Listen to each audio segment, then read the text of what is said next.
Shalom, shalom sahabat Bapak Ibu, selamat pagi. Kita berjumpa kembali ya dalam doa pagi. Tidak ada kerinduan yang lain sahabat Bapak Ibu, selain melalui komunitas ini kita dapat membangun satu keintiman dengan Tuhan. Membangun satu hubungan komunikasi apple to apple dengan Tuhan. Selama ini kita merasa kita harus melalui seseorang, entah itu seorang pendeta atau apapun itu, untuk menghadap Tuhan. Padahal sebetulnya kita semua bisa sendiri-sendiri menghadap Tuhan. Nah, kerinduan dalam New Chapter Community, dalam komunitas ini yuk kita sama-sama belajar menghadap Tuhan. Sama-sama belajar menghadap Tuhan bukan hanya sekedar mengalami perjumpaan yang fantasi. Selama ini kita menganggap kita sudah berjumpa Tuhan di saat bulu kuduk kita sudah merinding, di saat kita bahkan mungkin bisa berbahasa roh ya.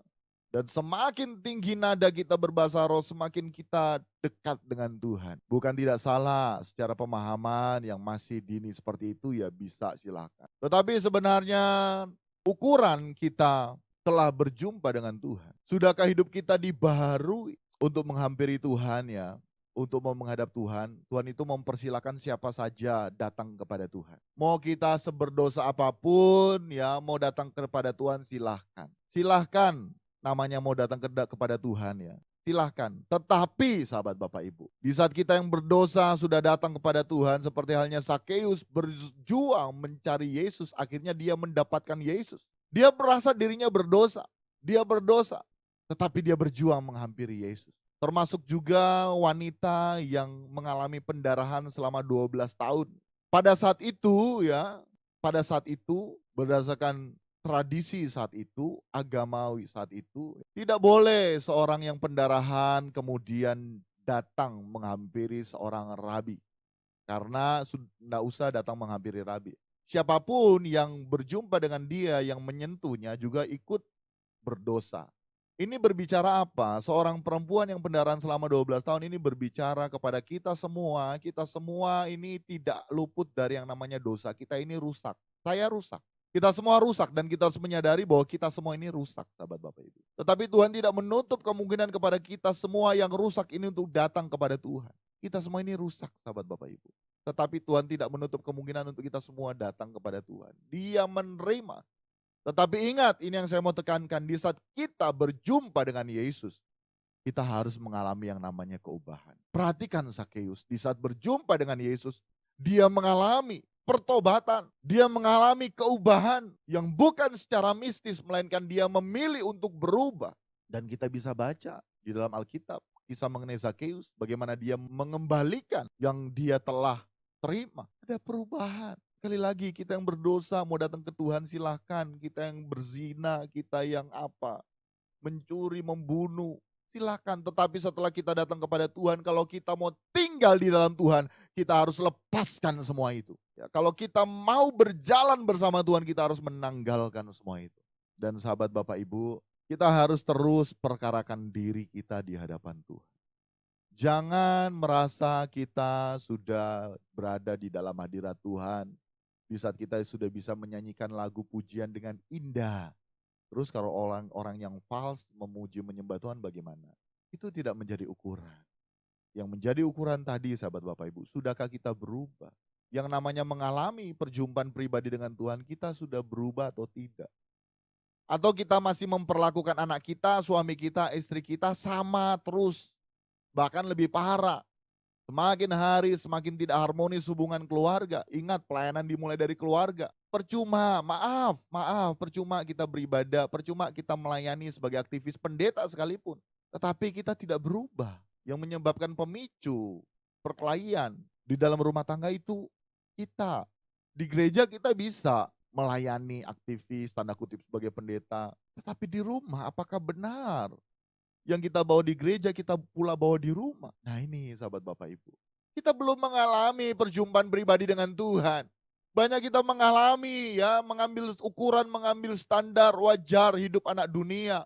Yang sudah masuk juga di dalam gereja-gereja Tuhan, komunitas-komunitas Kristen. Kalau misalnya Tuhan ada itu ya, bahasa rohnya harus tinggi nadanya. Harus ada nubuatan, harus ada penglihatan. Ingat sahabat Bapak Ibu, yang terpenting adalah buah roh, bukan karunia roh. Karena perhatikan, Setan juga bisa memanfaatkan itu dalam bentuk malaikat terang. Dia juga bisa bernubuat. Seperti halnya apa yang dia katakan kepada Yesus pada waktu dicobai. Semua itu firman yang keluar. Ya, semua itu ayat-ayat Alkitab.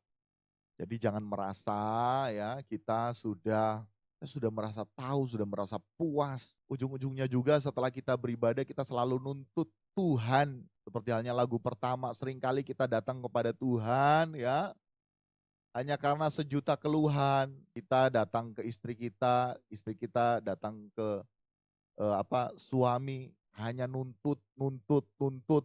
Itu hubungan yang tidak harmonis, sahabat Bapak Ibu. Semakin kita dewasa, bukan lagi hanya Tuhan ada untukku, perhatikan. Melainkan aku ada untuk Tuhan. Perjumpaan dengan Tuhan, sahabat Bapak Ibu, itu mengubahkan kehidupan kita.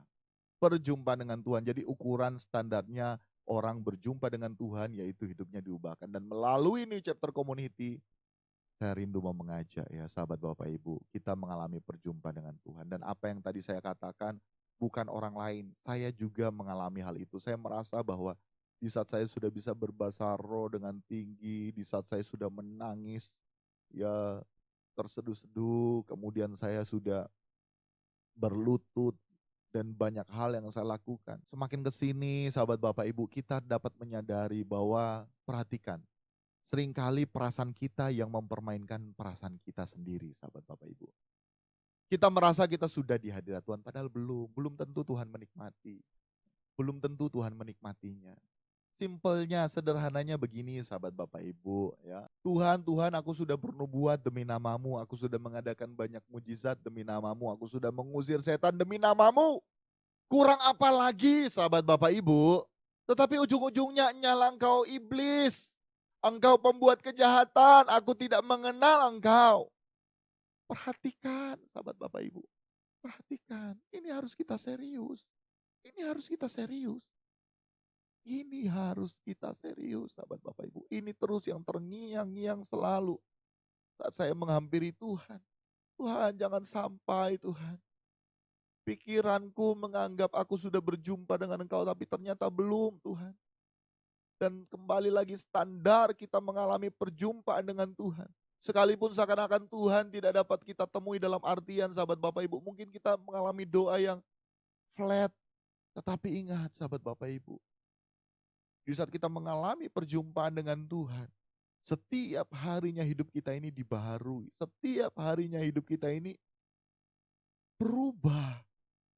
Nah perubahan ini bukan secara mistis sahabat Bapak Ibu.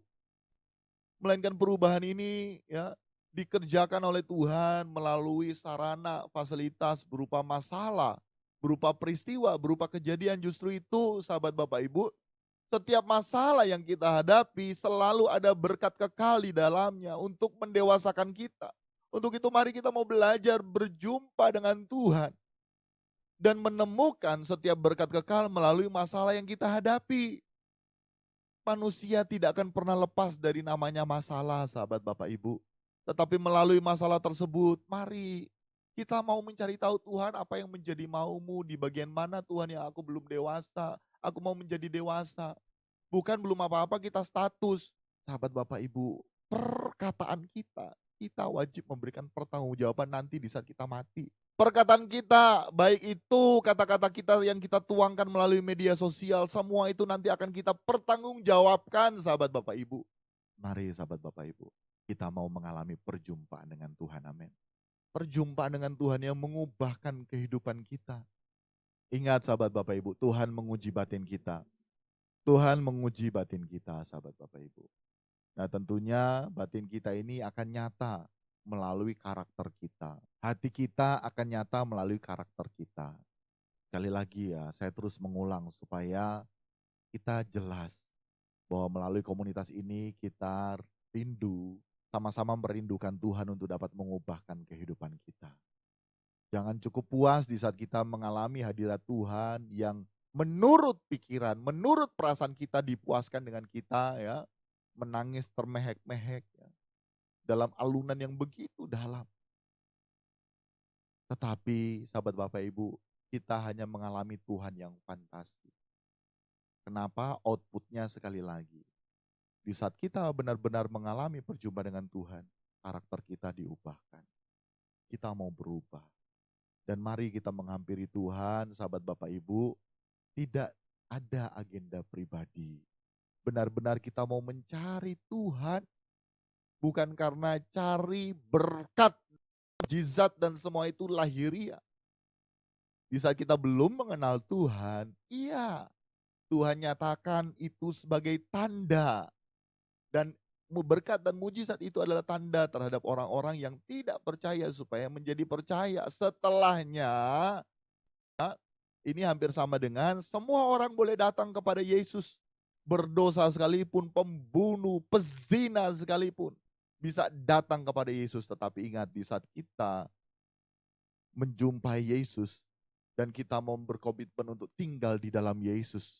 Yesus di dalam kita, kita harus meninggalkan semua itu. Sama halnya di saat kita mau berkomitmen dengan Tuhan, kita harus melupakan agenda pribadi kita. Tidak ada lagi agenda pribadi kita. Hidup kita hanyalah alat bagi kemuliaan nama Tuhan.